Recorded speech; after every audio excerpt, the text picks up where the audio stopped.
Hello students, this is CA Karishma Bansal from my future academy. अपन लोगों का जियो का चैप्टर 1 खत्म हुआ। अब अपन लोग जियो के चैप्टर नंबर 2 से चालू कर रहे हैं। अब यहाँ पे अपन लोगों को अपने नेचर के अलग अलग एलिमेंट को स्टडी करना है। अपन को ये देखना है कि वो अपने लिए कितने इम्पोर्टेंट है, उसको अपन किस तरह से यूज़ कर रहे हैं, उसको अपन को किस तरह से कंजर्व करना है, वो सब के बारे में। चलो, natural resources are anything that people can use which come from nature. Natural resources मतलब ऐसी चीज़ें जो अपन को नेचर से मिलती है, जो अपन यूज़ करते हैं। जैसे एग्जाम्पल में हो गया लैंड, वाटर, एयर एक्सेट्रा। ठीक है, अब अपन लोग ये सब चीज़ों के बारे में थोड़ा डिटेल में पढ़ेंगे। अपन सबसे पहले पढ़ते हैं लैंड के बारे में कि लैंड अपने इंडिया में कितनी है, उसको किस तरह से यूज़ किया जा रहा है, वो सब के बारे में। ठीक है, लैंड एक बहुत इम्पॉर्टेंट नेचुरल रिसोर्स है जिसके बिना ह्यूमन एग्जिस्टेंस के बारे में सोचना बहुत ही मुश्किल है। Land 30% of the total surface area of India cover, अपना अर्थ कवर करती है। कितना एरिया कवर करती है? 30% ऑफ टोटल एरिया। ठीक है, और बचा कुचा जो पार्ट है वहाँ पे ऐसा ज़रूरी नहीं है। ये जो 30% है ना, 30% पे कुछ ही परसेंट जगहों पे ऐसा है कि लोग रह पाते हैं। उसमें से कोई कोई जगह ऐसी है जहाँ पे लोग रह ही नहीं पाते। क्यों नहीं रह पाते, उसका रीज़न समझते हैं। Reason for uneven distribution of population is climate and land characteristics. तुम लोगों ने देखा होगा कि मैंने बोला 30% लैंड है, पर आधी लैंड ऐसी है जहाँ पे कोई नहीं रहता और आधी लैंड ऐसी है जहाँ पे इतने सारे लोग रहते हैं। तो उसका रीज़न क्या है? ये अनइवन डिस्ट्रीब्यूशन का रीज़न है एक तो क्लाइमेट, और दूसरा वो लैंड की कैसी कैरेक्टरिस्टिक्स है। मतलब वो लैंड वहाँ पे ऊंची लैंड है, खड़बड़ लैंड है या पूरी समतल लैंड है, उसके ऊपर डिपेंड करता है कि उस पर्टिकुलर लैंड पे कितने लोग रहेंगे। ठीक है, area which are normally sparsely populated, ऐसे एरिया जहाँ पे कम पॉपुलेशन है वो क्यों है? Because of rugged topography. मतलब वहाँ पे बहुत ऐसे बोलते हैं ना, खड़दड़ रोड होती है, steep slopes of mountain. More over ऐसी जगह है जहाँ पे माउंटेन का जो स्लोप है ना वो बहुत ज़्यादा स्टीप है। More over low lying area मतलब जो बहुत नीचे साइड में है और जहाँ पे पानी भरने की चांसेस बहुत ज़्यादा है, ऐसी जगहों पे मोर ओवर डेजर्ट एरिया और फॉरेस्ट एरिया। डेजर्ट एरिया मतलब जो ये तुम्हारा हो गया सहारा डेजर्ट और वो सब। फॉरेस्ट एरिया जो एकदम डेंसली फॉरेस्ट एरिया है, ये सब जगहों पे नॉर्मली ज़्यादा लोग रहना नहीं चाहते। तो ये सारी जगहें ऐसी है जहाँ पे तुमको पॉपुलेशन क्या मिलेगी? कम।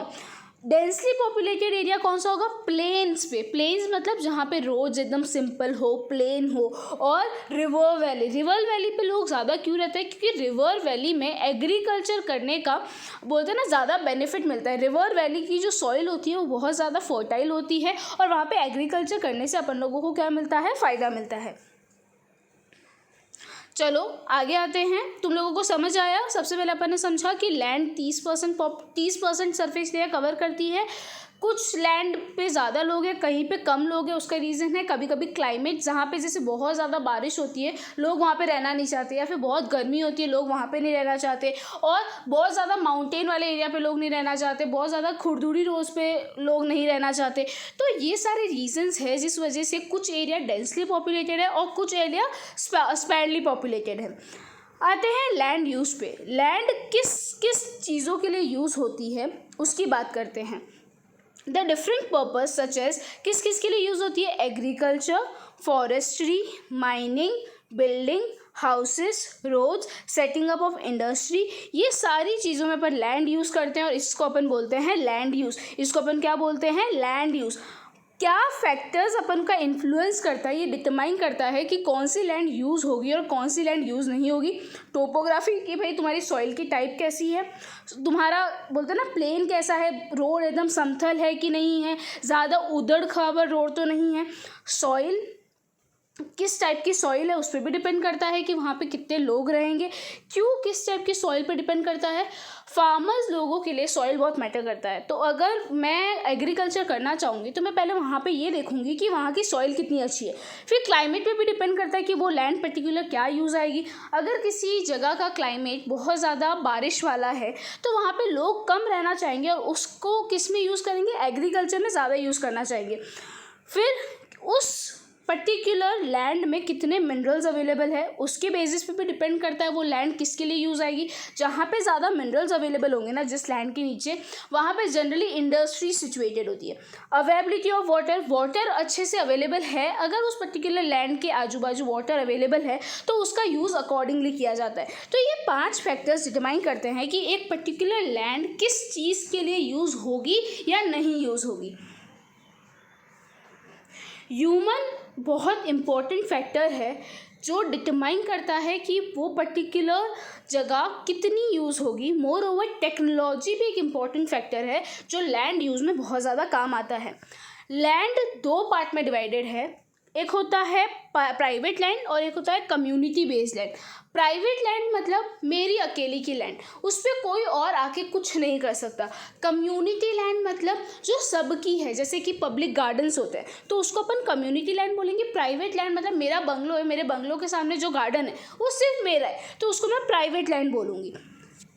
पॉपुलेशन और आज के टाइम पे पॉपुलेशन इतनी ज़्यादा बढ़ रही है, डिमांड इतनी ज़्यादा बढ़ रही है, पर अपने पास लैंड इतनी ज़्यादा नहीं है। अपन को देखना पड़ेगा कि अपन लोग लैंड को किस तरह से कंजर्व करें। कंजर्व मतलब प्रोटेक्ट करें। Many construction activities are going on, also agriculture land is expanding, this are leading to land degradation, landslide, soil erosion, desertification which are major threats to environment.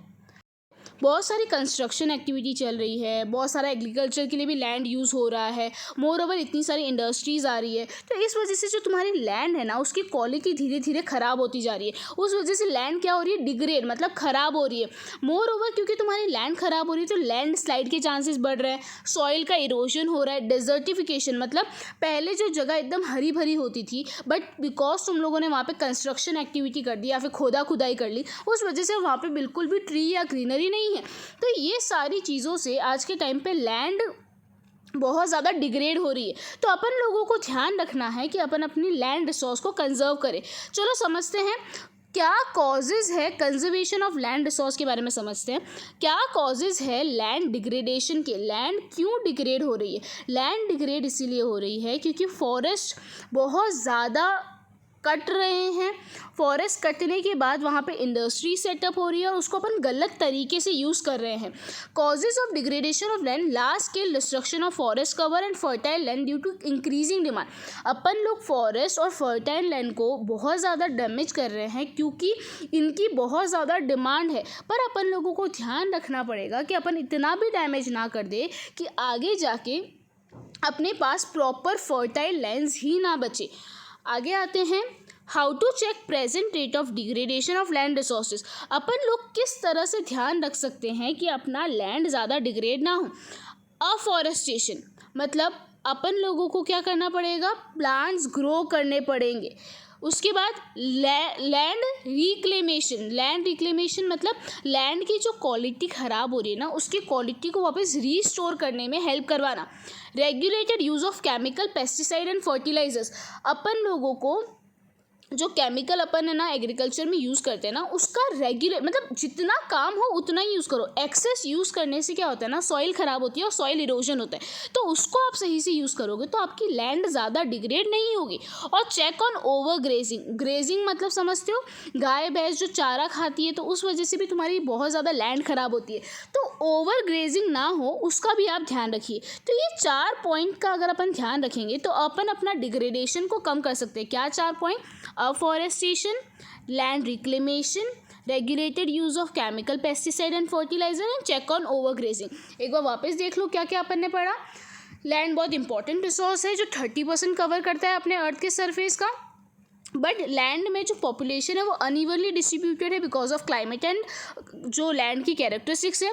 कौन सी चीज़ें, कौन से एरिया ज़्यादा populated होंगे जहाँ पे प्लेन्स और रिवर वैलीज होंगे, कौन से कम पॉपुलेटेड होंगे जो रग्ड टोपोग्राफी वाले होंगे, स्टीप स्लोप्स ऑफ माउंटेन हो गए, लो लाइंग एरिया जहाँ पे पानी बहुत ईजिली भर जाता है, डेजर्टेड एरिया, फॉरेस्ट एरिया।